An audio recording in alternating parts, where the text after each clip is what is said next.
происходящее сегодня в России, в коридорах власти, в Министерстве обороны. И в продолжении как раз вот последнего письма от Руслана, пожалуйста, вам немножечко фотографий, которые наглядно показывают, как Тимур Иванов жил, как проводил время, как тратил ваши денежки, именно денежки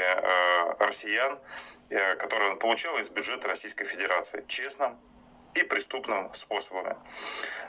Понятно, что какую-то часть государство им платило в виде заработной платы и премий, но, как вы сейчас посмотрите в ближайшие несколько минут, все эти кабриолеты Rolls-Royce в Сен-Тропе,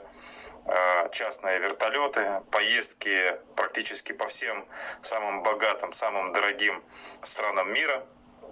проведение красивого уикенда, выходных, отпуска на регулярной основе